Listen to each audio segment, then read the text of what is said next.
in exchange for cartridges. He really didn't need to pack his stuff. He hadn't unpacked. There'd been no special reason to do so. The only thing he couldn't work out was how to get his machine gun out of the station so it wouldn't be noticed, so it wouldn't attract attention. They were given bulky military 7.62 caliber machine guns and wooden butts. BDNKH always sent their caravans to the nearer stations with these bulky guns. Artyom laid there, his head buried in the blanket, not answering Xenia's puzzled questions. Why was he snoozing here when everything was so great at the feast? Was he sick or something? It was hot and humid in the tent, and it was worse under the covers. Sleep was a long time coming, and when he finally went out, his dreams were unsettling and muddled, as though he was seeing them through clouded glass. He was running somewhere. He was talking to some faceless person, and then he was running again. Sonia woke him up, shaking him by the shoulder, and told him in a whisper, "Listen, Artie, there's some guy here for you." "Are you having some trouble?" he asked carefully. "Why don't I get all the guys up and we'll—" "No, it's fine. He just needs to talk to me. Go to sleep. Zen, I'll be back in a second," Artyom said, quietly pulling on his boots and waiting for Xenia to go back to sleep. He was carefully dragging his rucksack out of the tent and gathering up his machine gun when suddenly Xenia, having heard a metallic clattering, asked again, "Now what's happening? Are you sure that everything's okay?" Artyom had to get him off of his back by making up a story that he wanted to show the guy a thing or two because they'd argued, but everything would be fine. "Liar," Xenia said pointedly. "Okay, when should I be worried?" "In a year," Artyom mumbled, hoping that this was inaudible enough. Then he moved the tent flap aside and went out onto the platform. "Boy, you're slowing us down," Bourbon said through his teeth. He was dressed as before, only he had a long rucksack on his back. "Fuck you. Are you planning to drag that big lump across every cordon with you?" he asked disgustingly, pointing at the machine gun. As far as Artyom could tell, Bourbon didn't have a weapon himself. The light at the station was fading. There was no one on the platform.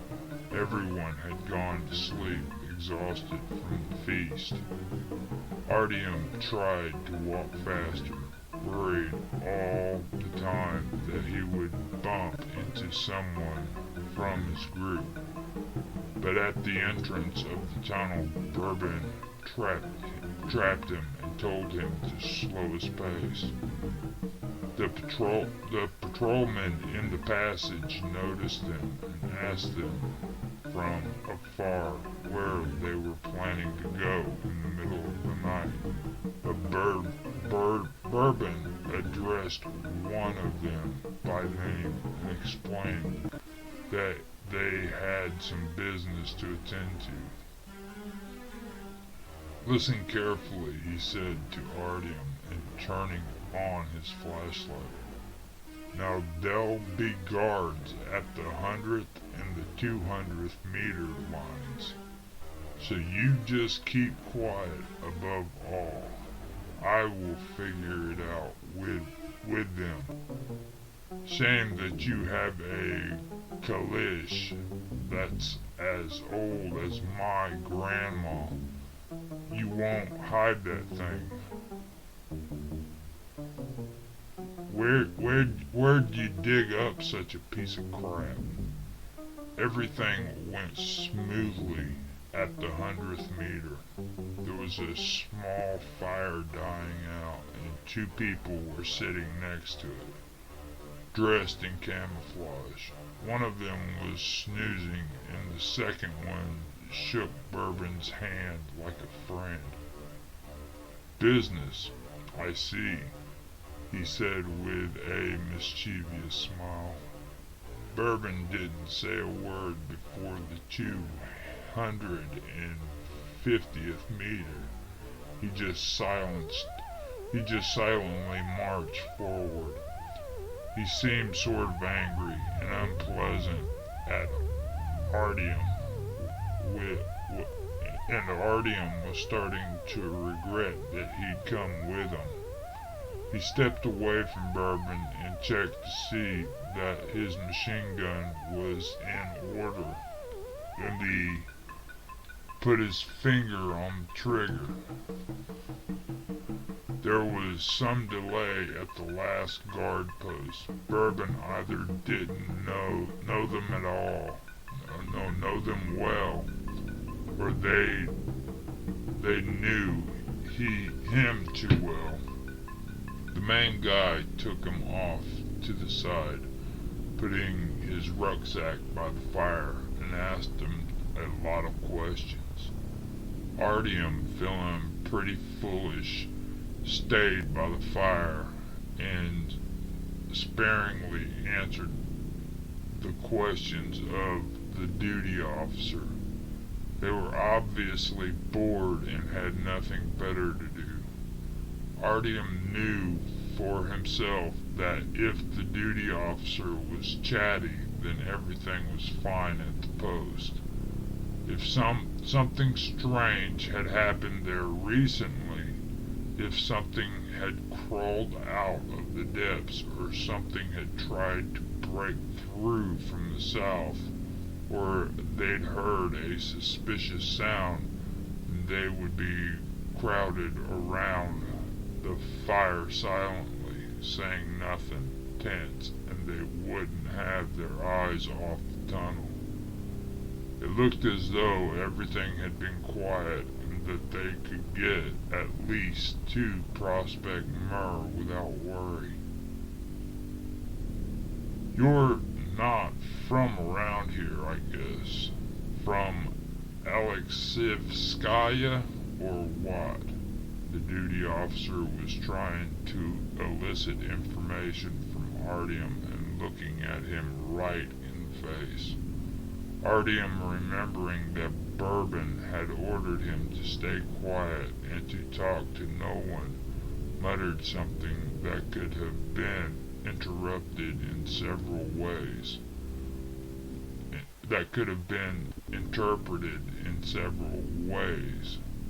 Leaving the guy to his own interpretation.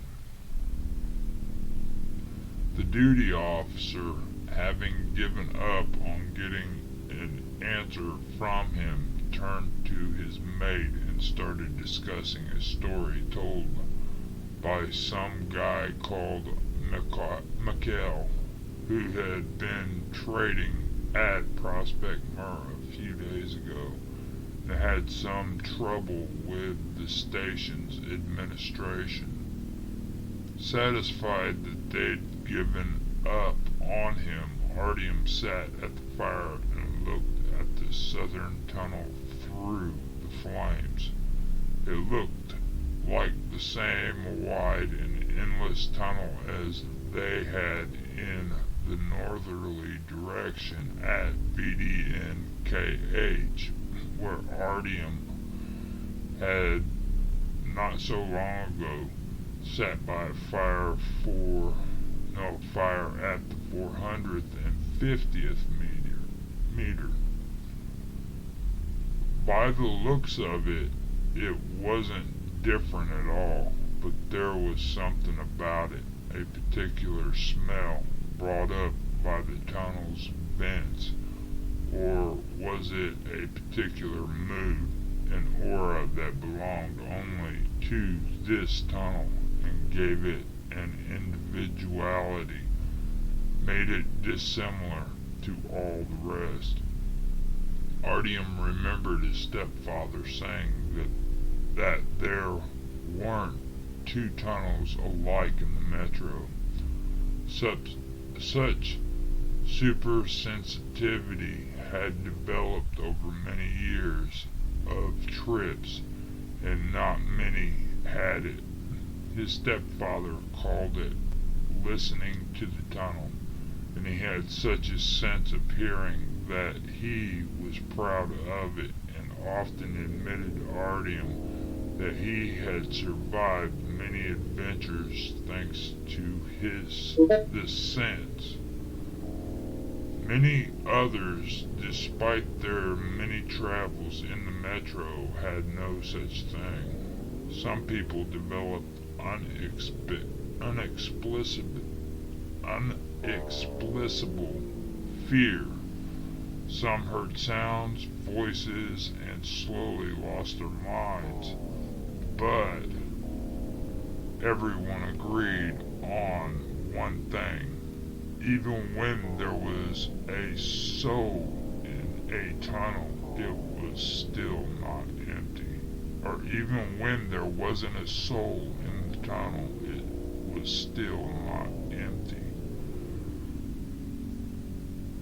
Something invisible had almost intangible,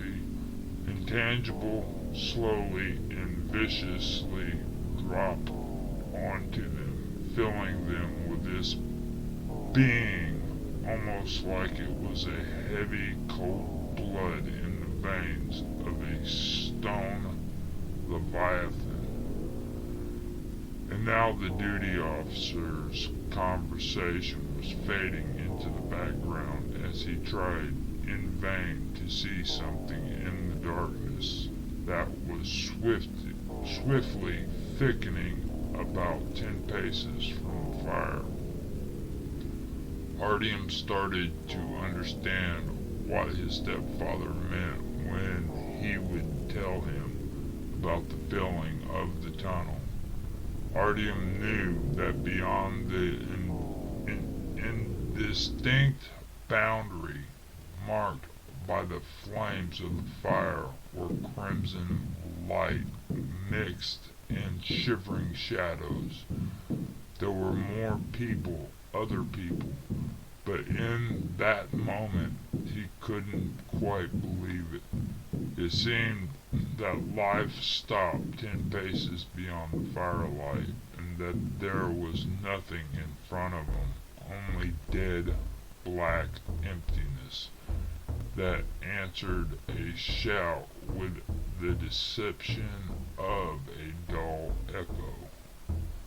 But if you sit for a while, if you plug your ears, if you don't look into the depths of the tunnel like you're looking for something, but instead you try to dissolve your gaze in the darkness and to merge with the tunnel, to become a part of this leviathan, a cell of the organism, then through your fingers that are closing off the sound of the external world past your auditory organs, a thin melody will flow directly into your brain, an unearthing sound from the depths, indistinct and incomprehensible. It's nothing like that disturbing, urging noise spilling out from the broken pipe in the tunnel between Alexeyevskaya and Rezskaya. No, it's something different, something clean and deep. It seemed to him that he could dip into the quiet river of this melody for short spells, and suddenly he would understand the essence of the phenomena, not using reason but using an intuition that was probably awakened by that noise from a broken pipe. The flowing sound from the pipe seemed to him the same as either slowly extending along the tunnel, but they had been rotting inside the pipe, infected by something, seething nervously, and they broke out when tension in the pipe became too much, and the rotting matter pushed itself out into the world, taking its sorrow with it, imparting nausea and madness to all living things. Suddenly it seemed to Artyom that he was standing on the threshold of an understanding of something important, as though the last hour he had spent wandering in the pitch-black darkness of the tunnels and in the twilight of his own consciousness had pulled the curtain of his great mystery slightly to the side, separating all rational being from the knowledge of the true nature of this new world, which was gnawed into the earth's bowels by previous generations. But with this rationalization, Artyom also became scared, as if he had only had a peek through the keyhole of the door, hoping to find out what was behind it, and seeing only an unbearable light punching through it, and singing and through it and singeing the eyes. And if you opened the door, then the light would gush out irrepressibly and incinerate the audacious person who decided to open the forbidden door on the spot. However, this light is knowledge. The whirlwind of all these thoughts, feelings, and worries came whipping through Artyom too, suddenly, and he wasn't at all ready for anything like it, and so he recoiled in fright. No, this was all just a fantasy. He hadn't heard anything and hadn't realized anything. It was just a game of his imagination. With mixed feelings of relief and disappointment, he observed how, for an instant, an amazing, indescribable vision was revealed to him. It instantly grew dim, melted, and the mind again was faced with its usual muddy haze. He was afraid of his knowledge and stepped back from it, and now the curtain was lowered again, and perhaps forever. The hurricane in his head died down as quickly as it had come, and he was left with a devastating and exhausted mind.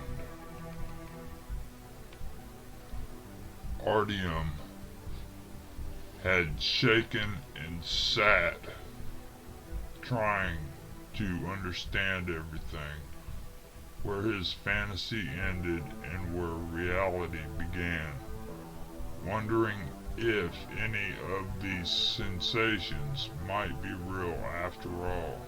Slowly, his soul was filled with bitterness at the fact that he had stood a step away from enlightenment, from the most real enlightenment, that he hadn't been resolute. He hadn't dared give himself to the flow of the tunnel's ether. And now he would be left to wander in the darkness for his whole life because he was once too afraid of the light of authentic knowledge.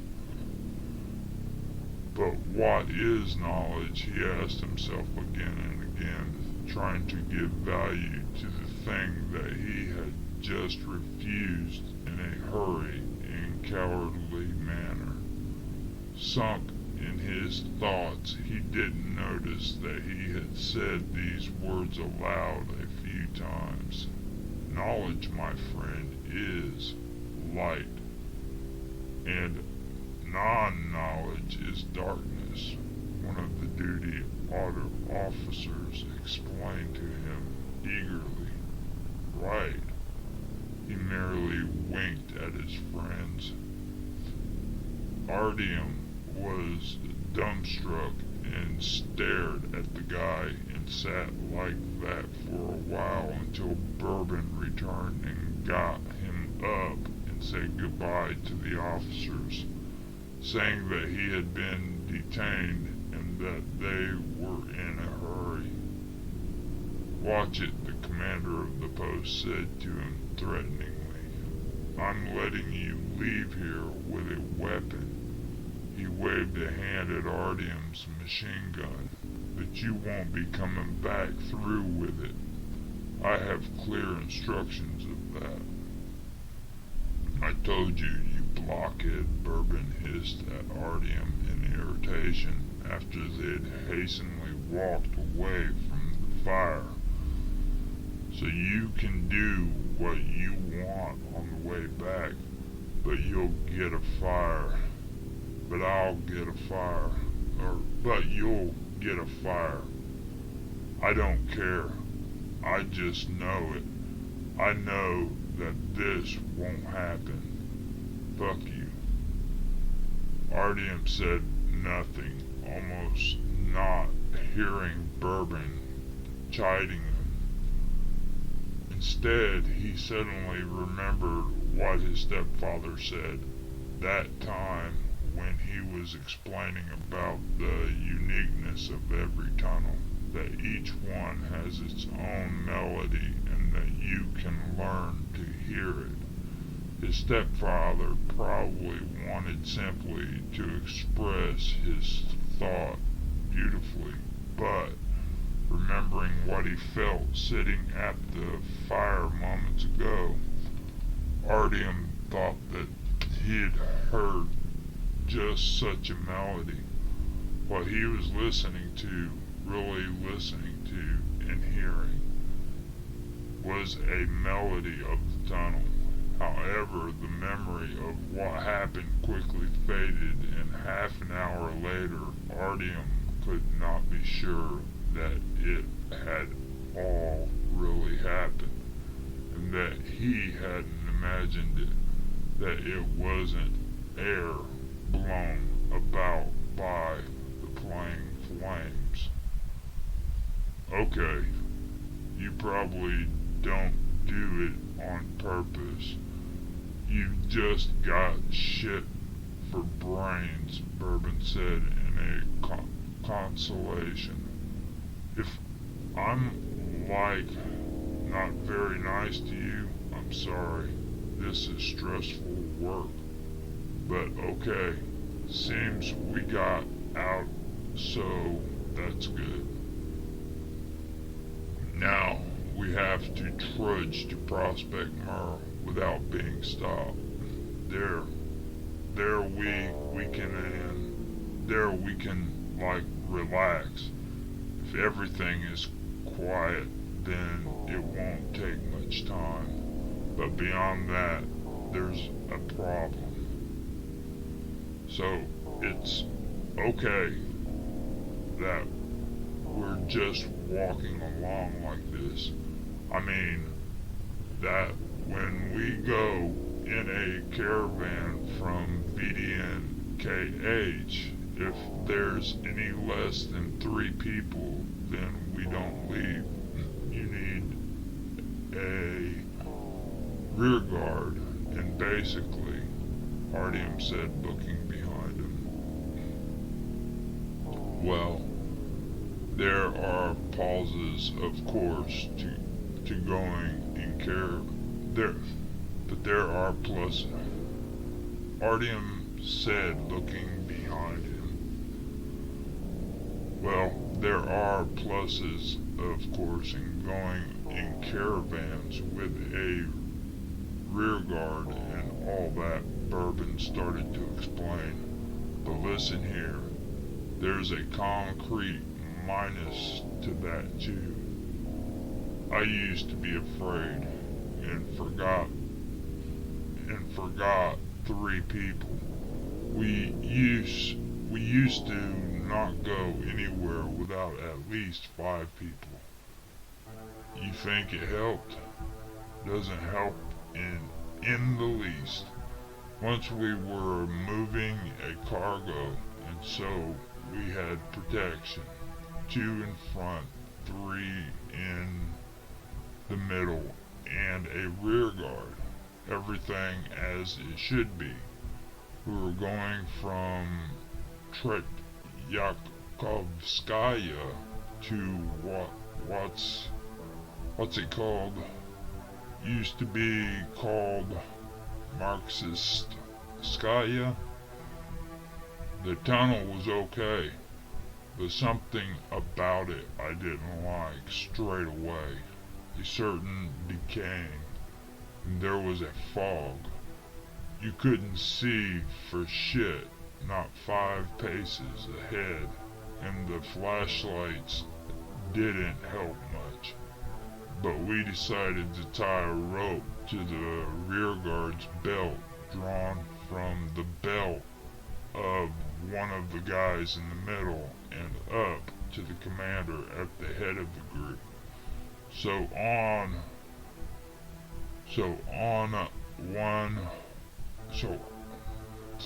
no one would get lost in the fog. And we're moving at an easy pace, and everything's normal, quiet. There was no need to rush. We hadn't encountered anything yet. Touch wood. And we have about 40 minutes to go. Though we did it faster than that in the end, his words twisted and he went silent for a little while. Somewhere in the middle, this guy, Tolyan, asked the rear guard something, but the guy doesn't answer. Tolyan waited and asked again. Nothing. Tolyan then pulls on the rope and the end of it appears. It was bitten right through, really. Bitten through and there's even some wet gunk on the end of it. And the guy is nowhere to be seen. And they didn't hear a thing, nothing at all. And I was walking with Talia myself. He showed me the end of the rope and my knees quaked. Of course, we shouted back at him for the sake of it, but didn't hear anything. There wasn't anyone there to answer. So we exchanged glances and went forward so that we were at Marxskaya in no time. Maybe the guy was playing a joke, Artyom asked hopefully. A joke? Maybe, but he hasn't been seen since. So there's one thing I've understood. If it's your time, it's your time, and no guard's going to help you. Only you go a little slower, and I go everywhere in a twosome. With a partner, if you like, except in one tunnel, from Sakharovskaya to Turgenevskaya, which is a particular station. If something happens, then they'll drag you out, and quickly. Get it? Got it. So, they'll let us into Prospect Mir. I still have this thing. Artyom pointed to his machine gun. They'll let us onto the radio, but to the ring, definitely not. They won't let you in anyway, and with that cannon, you don't have a hope. But we don't need to get in there. We don't need to hang around there for much time anyway. We'll just make a stop and then go on. Have you ever been to Prospect Mir? Only when I was little, but otherwise not, Artyom admitted. Well, why don't I get you up to speed then? Basically, there aren't any guard posts there. They don't need them. There's a market there and no one lives there, so everything is fine. But there's a passage there to the ring, which means to the Hansa, a radio station which doesn't belong to anyone, but the Hansa soldiers patrol it to keep order. Therefore, you have to behave yourself, got it? Or else they'll send you to hell and they'll deny you access to all their stations. So when we get there, you crawl onto the platform and sit quietly. And that samovar of yours, he nodded at Artyom's machine gun, don't go waving it around. I have a sort of something out with someone, so you'll have to sit and wait. We'll go to Prospect. We'll have a talk about how to get through that damn passage to Sakharovskaya. Bourbon went silent again, and Artyom was left to himself. The tunnel wasn't too bad to hear. The ground was a little damp, and there was a dark, thin stream following the rails, heading in the same direction as they were. But after a while, there was a quiet rustle and squeaking sound, which sounded to Artyom like a nail scratching along glass, and it made him wince in aversion. The little beasts weren't visible yet, but their presence could already be felt. Rats, Artyom spat out the vile word, feeling a chill pass along his skin. They still visit his nightmares, although his memories of that terrible dark moment when his mother and their entire station were drowned in a flood of rats were almost erased from his memory. Were they actually erased? No, they had just gone deeper, like a needle that wasn't pulled out, but gets stuck in the body. It travels around, having been pushed in by an insufficiently trained doctor. At first it will hide and stay still, but after a time, an unknown force will set it in motion, and it will make its pernicious way through the arteries and nerve ganglions, ripping up vital organs and dooming its carrier to intolerable torment. The memory of that time, of the blind fury and insatiable cruelty of those beasts, of the experiences of horror that the steel needle left deep in his subconscious, only came to disturb Artyom at night. And the mere sight of them, even the vague smell of them, created a sort of electrical discharge in him, forcing his body to shudder in reflex. For Artyom and for his stepfather, and maybe for the other 4 who escaped with them on the trolley that day, rats were something much more frightening and loathsome than for the other inhabitants of the metro. There was almost no rats at BDNKH, and there were traps everywhere, and poison had been spread around, so Artyom had become unused to them.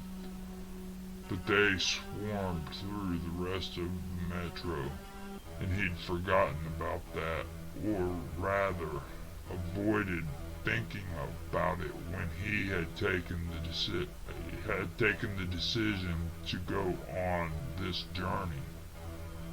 "What's up, boy? You afraid of rats?" Bourbon inquired maliciously. "Don't like them. You're painfully spoiled. But get used to it. They're everywhere. But that's okay. It's good even. You won't go hungry," he added, and winked at Artyom with startling, and winked while Artyom was starting to feel nauseous. But really, Bourbon continued seriously, "You're better to be afraid where there's no rats. If there's no rats, then there's been some bad trouble. And if there's no people either, then you want to be afraid. But if the rats are running, then everything's normal, business as usual. Get it?" They're people and they're people, and Artyom definitely didn't want to share his suffering with this guy. So he nodded and didn't say anything. There weren't that many rats, and they ran away from the light of the flashlight, and you hardly noticed them. But all the same, one of them managed to get underfoot, and Artyom stepped on something soft and slippery, only to hear a shrill squeal. Artyom lost his balance and almost fell face down, with all of his equipment. Don't be afraid, boy. Don't be afraid. Bourbon cheered him up. It gets worse. There's a couple of passages in this shithole teeming with them, and you have to walk on the rails, and you're walking and crunching them underfoot. And he snorted meanly for effect. Artyom frowned. He was silent, but he was squeezing his fist. He would have punched Bourbon right in his grinning face with pleasure. Suddenly, an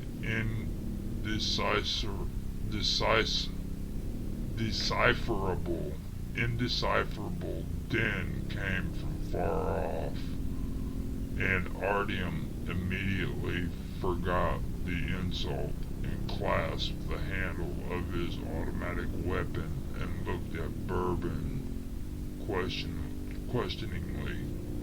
Don't worry, everything's fine. We're coming up to Prospect.